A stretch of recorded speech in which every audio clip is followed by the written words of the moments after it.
Okay, magandang umaga po sa inyong lahat mga Kasamdel TV. Ito pong nakikita nyo na video ay sumayo naman si Ate Yellow Vlog sa Esperanza Sultan Kudarat ng Motor Show. Akala ko ba itong si Ate Yellow Vlog is nag-promise na siya sa first interview niya na titigil na po siya magsayaw sa mga motor show. Kaya samahan niyo ako mga Kasamdel TV, ating pakinggan ang lahat ng sinasabi niya. Itong interview na po to, ito yung first interview niya sa KMJS. Kaya samahan niyo akong pakinggan. Sa mga anak mo. Una-una sa papa ko. Kasi yung papa ko, minsan lang niya ako tinanggapin. Minsan lang niya ako kinakausap. Kami lang siguro yung mag-ama na 1 taon, 2 taon hindi nag-ausap. Sa bahay lang, parang wala lang.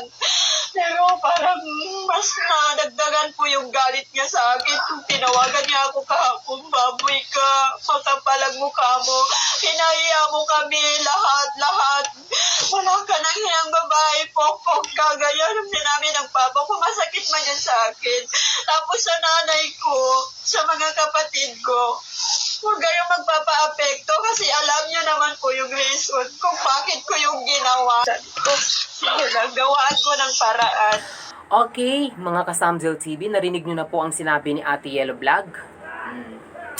Sa point po ng kanyang video, is hindi po siya nagsisi sa kanyang ginawa. Ang pinakamalaking pinagsisihan niya is nakita ng kanyang pamilya ang kanyang pagsasayaw dahil kinamumuhihan daw ng pamilya niya ang kanyang ginawa. Lalo na po sa kanyang tatay. Dahil nung nakita ng kanyang tatay ang kanyang ginawa, is lahat-lahat sinasabi sa kay Ate Yellow Vlog. At ito'y ikinamumuhihan. At ito naman ay sinabihan ang kanyang nanay at saka mga kapatid na wag gawing big issue or wag magpadala sa video na ito kasi magagawan lang daw ng paraan. Sa mga organizers, ma'am, nitong show na ito, Sa nagmo-motor show po, kung ayaw niyo pong sumikat tulad nitong Lampayan, Matalam, North Cotabato po, please lang po, wag na po kayong magpapasayaw. Kahit mamimingaw yan, magpapamusic na lang po kayo para hindi po matulad sa ganito sa amin, para hindi po masira yung lugar nyo. Sa mga organizer po, please lang po. Meron naman po mga bipat dyan. So kung magpapasayaw kayo, wag na po kayo magpapasali ng babae. Only boys lang po para iwas din po yung mga ganitong kabastusan.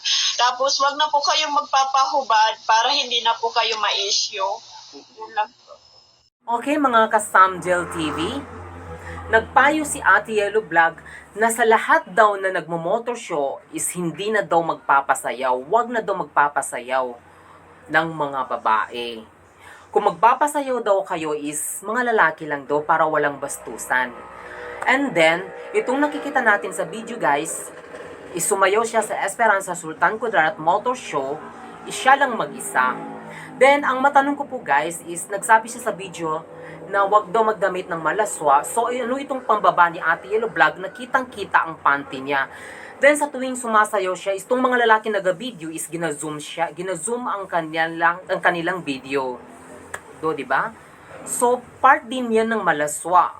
Di ba? Mga Kasamdel TV. Kaya, kayo na lang ang humusga sa kanya. Kayo na lang humusga guys. So, hanggang dito na lang po ha. Bye!